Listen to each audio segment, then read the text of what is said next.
My name is Nora Mulligan, and I am your worship associate this morning. Please join us in singing hymn number 29, Joyful, Joyful, We Adore Thee.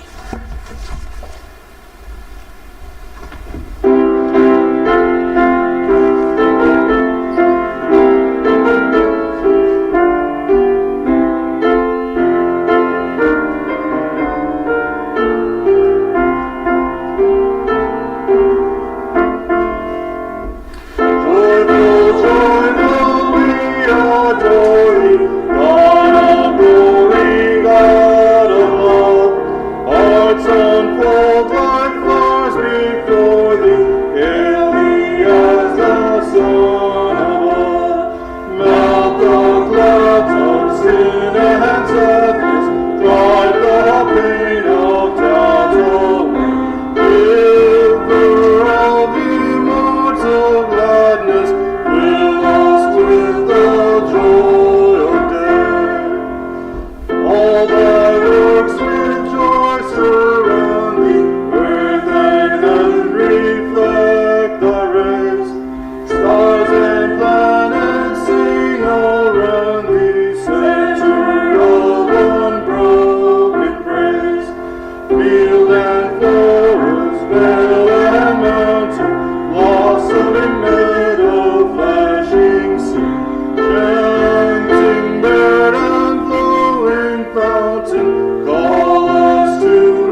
to the Unitarian Universalist congregation of the Hudson Valley. Whether you've been with this congregation a decade or more, or this is your first time visiting, we welcome you. Whatever the faith and traditions of your past, we welcome you. Whatever your theological stance, we welcome you. Whoever you are and whomever you love, we welcome you. Whatever your heritage, we welcome you. We respectfully acknowledge the territory on which our church building sits as the ancestral homeland of the Munsee, Lenape, and Wappinger people. We have a couple of announcements. Building Your Own Theology, the first class is Tuesday. Still not too late to sign up. It's 10 Tuesdays from 7 to 8:30. It's a great way to go deeper with articulating your UU beliefs. Email Reverend Josh at revdrjoshsnyder@gmail.com to sign up. The Zoom link to the coffee hour is in Saturday email, the weekly e-news newsletter, and on the church website. We hope you'll be able to join us. For the most up-to-date information, please refer to our weekly e-newsletter and check our website frequently. The website is also the place where you can find contact information for our staff, board of trustees, and other congregational leaders. And please join us for conversation after the service. The link for the Zoom coffee hour can be found, again, in the Saturday reminder in your email. If you are just recently joining us and would like to receive our weekly e-news, please email us with your name and we will make sure that you're added to our e-news list. We can also answer any questions you might have. Email us at uucroton@gmail.com. Once again, we welcome you to the Unitarian Universalist congregation of the Hudson Valley.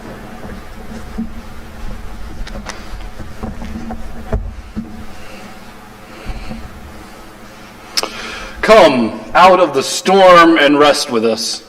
Put aside your cloak of troubles and ease your mind. The cloak will surely be there later, waiting to be reclaimed. This is a place of healing and renewal. Our business here, through an ever-changing panorama of words, music, thoughts, and feelings, and sometimes challenges, is reminding us of the greatness of the human spirit. A spirit capable at every moment of moving toward the good, one step at a time.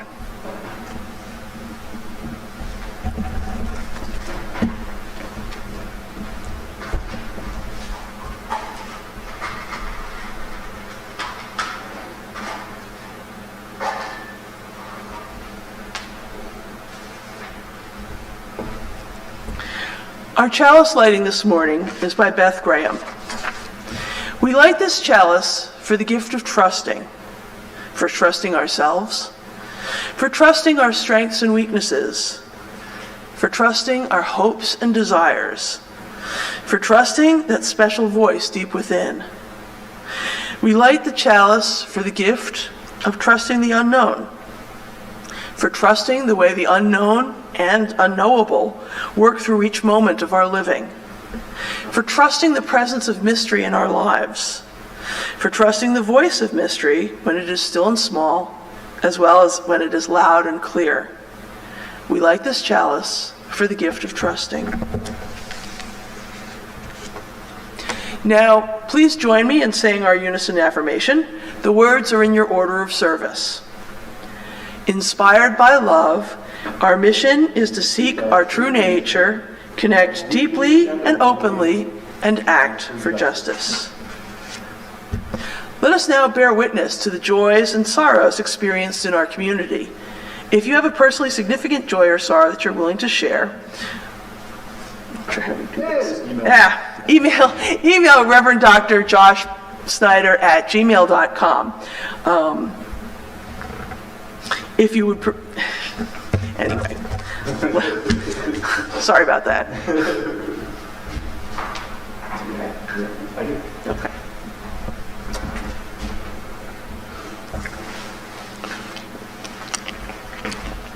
A few joys and sorrows this morning. Feel free to email these to me prior to the service in future weeks.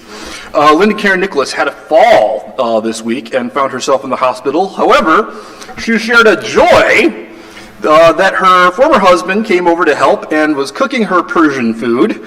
And a big thank you to all who called and emailed her this week regarding her health. Also, Jocille is so grateful to Sharing and Caring for the lovely card, and to Jenny and Annette for delivering fresh produce and good cheer.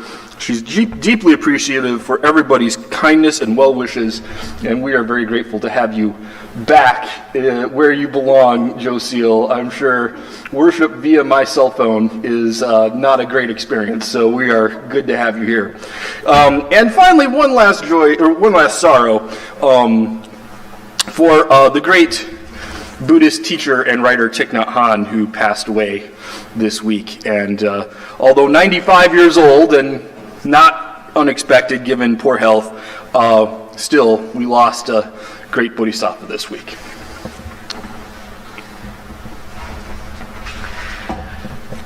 I would also like to add a concern. A coworker of mine who is currently battling cancer ended up in the hospital this week for 3 or 4 days due to complications from the drugs. She is fighting hard, but I think it's taking a real toll on her. So keep her in your thoughts and prayers.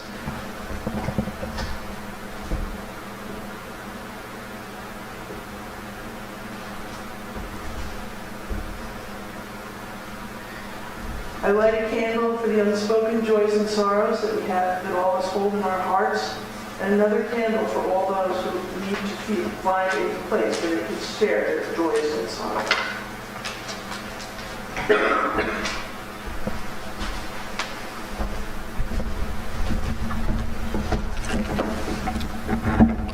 I invite you at this time to join in the spirit of meditation.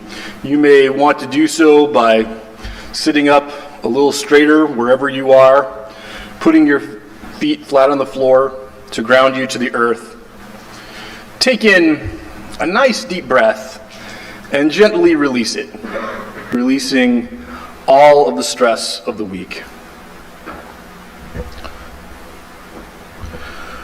What does it mean to listen to the sound of silence? Without the noise of automobiles and airplanes, we hear much more. Silence becomes loud, or rather our perceptions become finer. When it's quiet, we hear more. Quiet is a time of waiting, and waiting is difficult. Rudolf Otto describes the inward concentration and detachment of waiting as submergence. The submergence of what into what? What do you do to still yourself in waiting? What do you hear? What are you called to write as the pencil of the unearthly writer? Let us join together now in a moment of shared silence.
Our reading this morning is called A Walk Along the Shenandoah River by Brad Warner.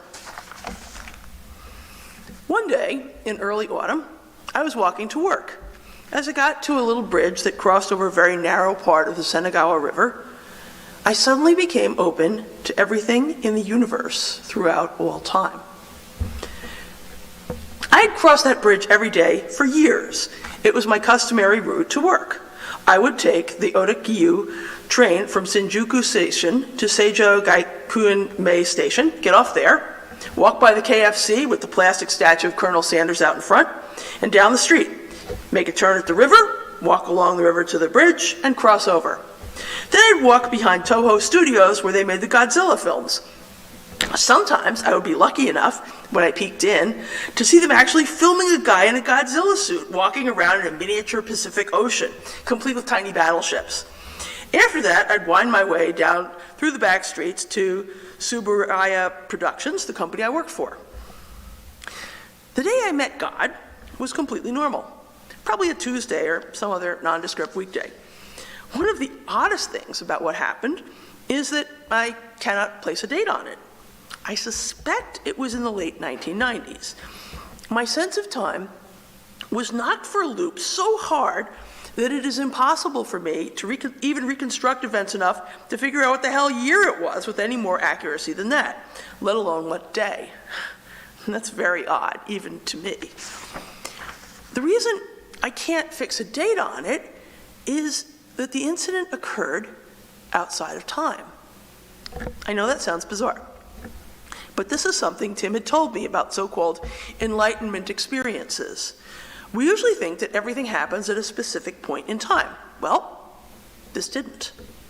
And maybe nothing really does, but we'll leave that aside for now. Although this happened to me, Brad, in a city called Tokyo on a certain day of the week in a specific year, the incident did not occur on a specific day in a specific location to anyone in particular. It occurred throughout time, everywhere in the universe. It did not happen only to me. It happened just as much to you. To even say that it was an incident that happened does not do it justice. It was not an isolated event. It was and is the true condition of all things all the time. It was as much a living, breathing entity as you or I, maybe even more so. It wasn't merely an incident that happened. It was also a presence that was, is, and always will be there. It underlies everything. It is the very basis of all experience. It was more me than I could ever be, but it was not me at all. What I had assumed was me, a guy named Brad Warner, who occupied a specific location, had a specific history, could do certain things and could not do certain things, had a specific height, weight, and shoe size. This thing I called Brad Warner was, I saw, spread throughout the universe and throughout all of time. This was God, is God, will always be God. I can't deny the experience any more than I could deny that I have a nose. It wasn't Brad Warner at all. And yet, Brad Warner couldn't possibly exist except as part of it.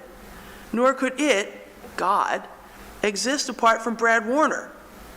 Or apart from you, for that matter. After it happened, there was no come down, no sense that anything special had happened. Yes, it was extraordinary by definition, and yet it was absolutely ordinary. It was the very root of all experience, both ordinary and extraordinary, both mundane and exciting, both now and outside of now. For a short while, I could see not only out of my own eyes, but also through the eyes of God looking at me. But it was not a short while, it was forever. And what you've just read is the cheapest, most tawdry piece of Enlightenment porn ever written. Absolute crap. I am not just making it up, mind you. It's all true. But even so, I have to warn you that you should not believe a word of it. I'm not kidding. You really shouldn't. Please join me in singing our next hymn, God of Grace and God of Glory, hymn number 115.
One of the clear memories I have of growing up in the 80s is of the Valley Girl fad. I realize that this revelation probably dates me. For those too young or too old to remember it, Valley Girl talk, which I will not replicate for you, featured various colloquialisms such as rad or gnarly or oh my god. Now, growing up in a small town in Michigan, I was never sure which valley this was supposed to be from, but I remember many of my female classmates and no small number of my male classmates imitating this form of speaking. Now, of course, by today's standards, it doesn't take Betty Friedan to tell you that this was deeply sexist cultural stereotype about women in California at the time, but it was the 80s and we just kind of rolled with it. One of the lasting linguistic legacies of that fad was the use, and this morning I will argue overuse, of the word awesome. Today, awesome is an adjective for nearly anything from sneakers to what you had for lunch.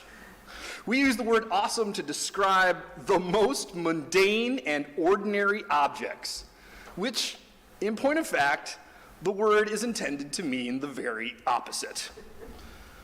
Now, at the risk of really sounding like an old man who shoos away kids for being on his lawn, the word awesome means literally something that has inspired awe. That's not to say that such an object was good or excellent necessarily, but merely that it had an aura of unbelievability about it. It is literally incredible, not to be believed. Something has inspired awe within you. It's sort of blown your mind. You can't place it in any of your mental categories of your worldview. That's not always a pleasant experience, nor a complimentary thing to say about someone or something. Rarely is it, in fact. Awe, in the literal sense of the word, is the response we have when in the presence of the holy. Something is holy when it is totally other or different from our mundane experience. That is part, at least, of what it means. Awe is the feeling or emotion we experience in the presence of something larger than ourselves, that encompasses more than just us. The renowned scholar Rudolf Otto wrote a classic in the field of religious studies entitled The Idea of the Holy. In it, he tried to put a name to this feeling of experiencing the holy other, holy with a W. Otto described the holy, with an H, using Latin, of course, as one does back in the 19th century. He said that the holy is the mysterium tremendum et fascinans, a tremendous, fascinating mystery. So taking my cue from Rudolf Otto, I thought we would unpack, if you will, his three key ideas about the holy: that it is mysterious, it is tremendous, and it is fascinating. Mysterious. There's an old joke that notes that all theologians believe God is ineffable, and yet they go on effing. I didn't promise it was a good joke, just said it was a joke. My old teacher and mentor, Roy Rappaport, used to say that the holy is a mystery, properly so called. Meaning that when we say the holy is a mystery, we don't mean that it's a mystery like a mystery novel or an episode of Murder, She Wrote. In those cases, there's a detective like Jessica Fletcher who follows the clues to uncover the unknown murderer or criminal.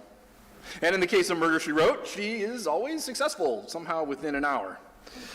Theologians are not detectives by following the clues to find God. God, which is one of the many names that one can give the holy, God is unknowable. It's impossible to know this mystery, which is another way of saying that religion is a combination of the rational and the non-rational. Now, Otto called the non-rational experience of religion the numinous. And the numinous are things or experiences that we can't fully explain or make sense of. That's because you feel the numinous more than you think it. Sure, sometimes, maybe more than sometimes, religious folks have resorted to kind of supernatural explanations to make sense of these feelings of the numinous. However, that's not inevitably the case. I remember one day in my youth, it was about this time of year, as a matter of fact, middle of winter, and I caught the flu or something. At any rate, I was sick enough to have to stay home from school. And coincidentally, it happened to be the day that the Space Shuttle Challenger exploded on takeoff, killing everyone on board, including Christy McCullough, a teacher who was going to do a lesson in outer space. And these were days when there were only 4 or 5 channels, and I'm pretty sure my parents didn't even have a VCR yet, so there was nothing else to watch on TV but a replay over and over of this explosion. I couldn't believe it had happened. My young mind wasn't able to process these events I was seeing. The pundits on TV couldn't believe it had happened. I would not see anything on TV again until the September 11th attacks many years later. That emotion, that feeling of, I know what I'm seeing, but I can't really process what I'm seeing. That's part of what we mean by awe. We overuse the word awesome. Rarely, if ever, have tennis shoes ever invoked that feeling for me. But at the same time, it isn't a fully rational experience, is it? In fact, there's a disconnect between what I'm seeing and what I know to be the case. At one level, we know that at some point we'll be able to wrap our heads around the space shuttle blowing up, but at the time, it didn't seem so. How much more awe-inspiring, dare I say awesome, would it be to encounter the holy? Indeed, our Unitarian ancestors had this very debate about the rational and the non-rational elements of religion. The Unitarians, who broke away from their Calvinist brothers and sisters, did so based on reason.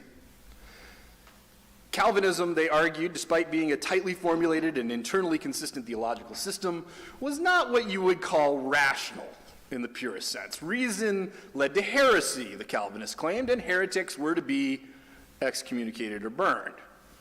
The early Unitarians, like Channing, argued that, no, God made us to reason, and therefore we can safely assume God expects us to use reason. Ironically, it would take only one generation of Unitarians before that stance was challenged. Folks like Emerson and Parker and Thoreau became disillusioned with a religion that sought mostly to be rational. Corpse cold was the term Emerson used, he rarely pulled punches, to describe such a church. The Transcendentalists, you see, they were romantics in the truest sense of that word. They found the holy not in well-reasoned syllogisms, but in nature, in poetry, in love. They yearned for an experience of something real. They wanted to feel the numinous. And if it meant living in a cabin out by the side of Walden Pond to feel it, well, that's what they were willing to do, at least some of them. In addition to being mysterious, the holy is tremendous. That is to say, it is powerful and scary. Now, there's tons of examples of God's power in the Bible. Every time I think of the power of the Old Testament God, I can't help but think of that ending to Raiders of the Lost Ark, where the Nazis are just sort of destroyed and melt in the wrath of God. It's a powerful image that somehow could never be matched by any of my Sunday school lessons growing up. But Steven Spielberg aside for the moment, the Bible underlines that God's power is something to be afraid of. Perhaps that is nowhere clearer than the book of Job, which you've probably guessed by now is one of my favorite books of the Bible. The very first verse of Job is this. There once was a man in the land of Uz whose name was Job. That man was blameless and upright, one who feared God and turned away from evil. Now there follows a debate between God and Satan over just how much does Job fear God. And so, a little like that movie Trading Places with Eddie Murphy and Dan Aykroyd, God and Satan have a gentleman's agreement to destroy Job's life to see if he ultimately curses God. Now, it's a long book, one of the longest books in the Old Testament, but I want to read to you a key section where Job recounts the power of God. This is Job chapter 26, verses 7 through 14. He stretches out to the north over the void and hangs the earth upon nothing. He binds up the water in his thick clouds, and the cloud is not torn open by them. He covers the face of the full moon and spreads over it as his cloud. He has described a circle on the face of the waters at the boundary between light and darkness. The pillars of heaven tremble and are astounded at his rebuke. By his power he stilled the seas. By his understanding he struck down Rahab. By his wind the heavens were made fair. His hand pierced the fleeing serpent. These are indeed but the outskirts of his ways. And how small a whisper do we hear of him? But the thunder of his power, who can understand? Now that's quite an impressive resume. No wonder God points out how much Job fears him. Job, at least at this point in the story, has a pretty clear understanding of all the things God can do. Later on, God comes in the whirlwind just to remind Job of all the things God has done and can do. And indeed, those words to Job in that whirlwind happen to be the last words God ever speaks directly to anyone in the Old Testament. They are words about God's majesty and why you should be afraid. Now that's one example of the tremendous power of the holy. But remember, I said God is not the only way to understand the holy. And so I thought of a non-theistic way to experience the power of fear of the holy without resorting to God or some other theism. This was actually very important to Rudolf Otto. He felt his analysis of the holy applied to all religions, and he was known for traveling extensively in Asia and to study Eastern faiths. So the holy is not just about finding and encountering God. There's a great episode of The Simpsons in which there's a Christian rock singer who befriends Homer. And at the end of the episode, she says that she and her band have decided to cross over from Christian rock and to go mainstream. And Homer asks, well, won't that be kind of hard to do? And she says, no, all we have to do is change all the times we sing about Jesus and replace it with the word baby. Now, I sympathize with this approach sometimes. What if we replace God with the word love? Love can be a powerful experience of the holy. Huey Lewis in the News famously sang, doesn't take money, doesn't take fame, don't need no credit card to ride this train. Tougher than diamonds and stronger than steel, you won't feel anything until you feel the power of love. To fall in love, I mean really fall hard in love, is an experience of the holy. It's non-rational, that's for sure. That's part of what Otto meant by the numinous. You don't have control over who you fall in love with, nor do they. And that's kind of the scary thing, because you're making yourself super vulnerable when you try to connect to another person at that deep a level. So scary, in fact, that some of those who've been burned by that power of love don't seek it anymore.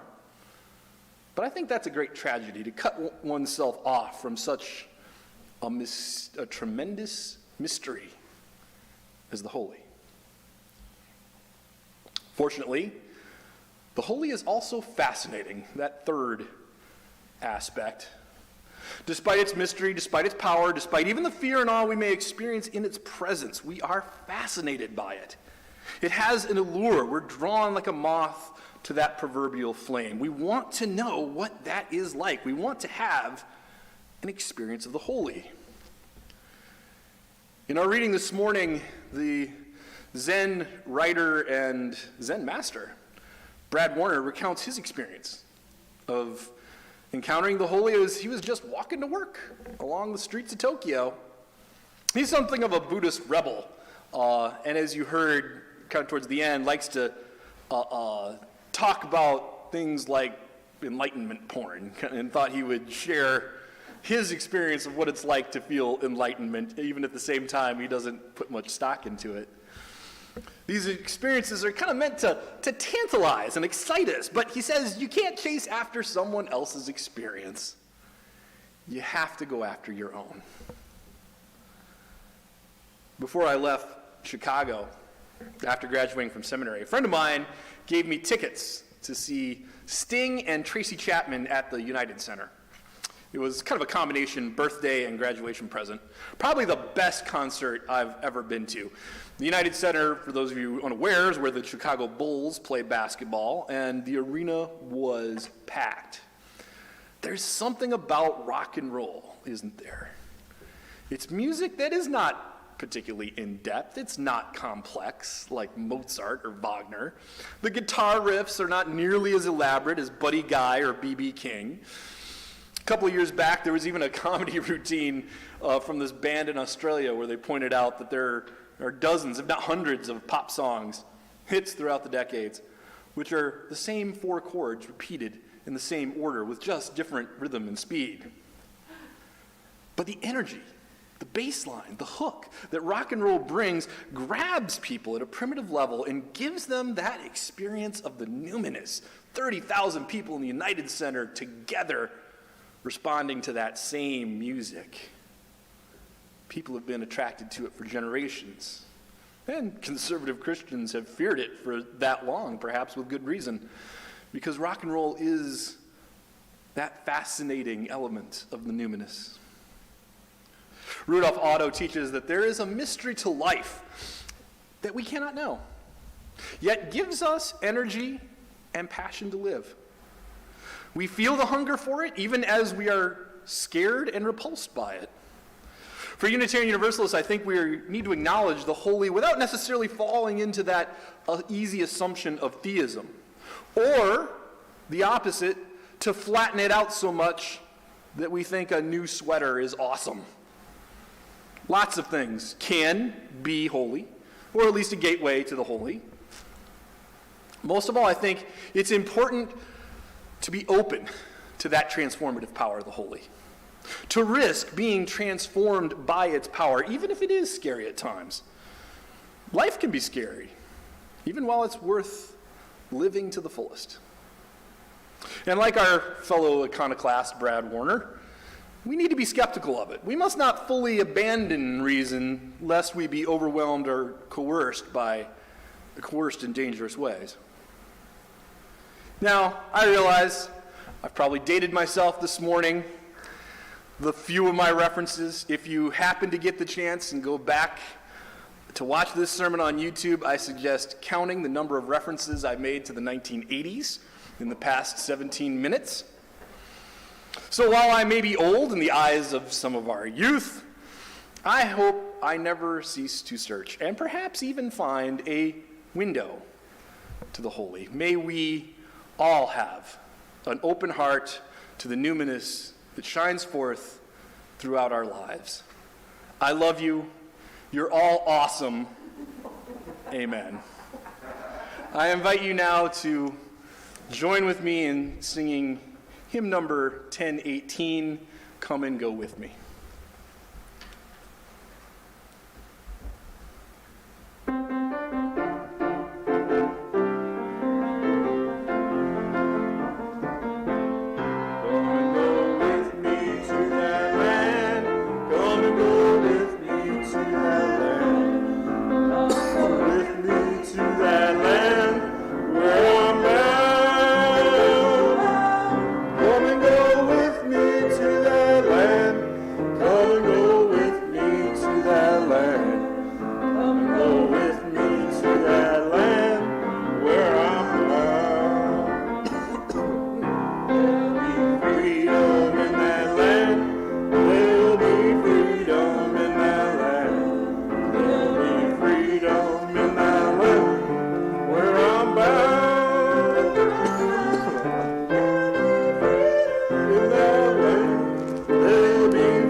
Each week, we make an offering from the bounty we are blessed to enjoy.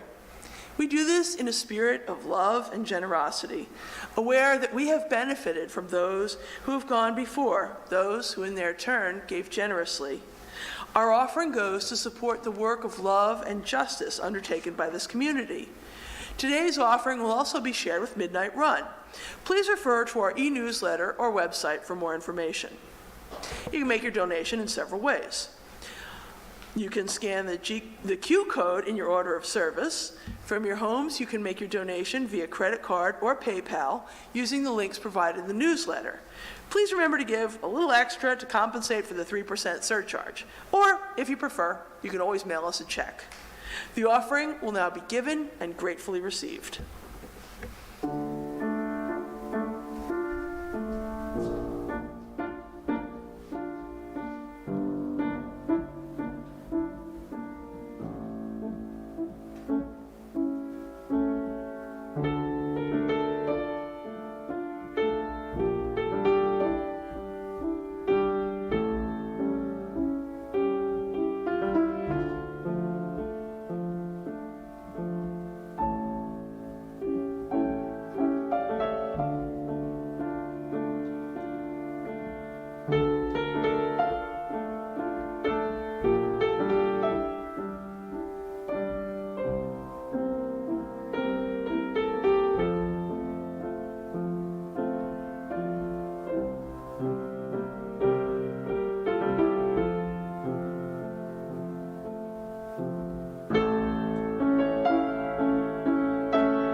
Please join me in the dedication of the offering. The words are in your order of service. May these gifts and the work of our hands and hearts give power to all we stand for as a community of faith. Please join me in extinguishing the chalice. The words are found in your order of service. We extinguish this flame, but not the light of truth, the warmth of community, or the fire of commitment. These we carry in our hearts until we are together again.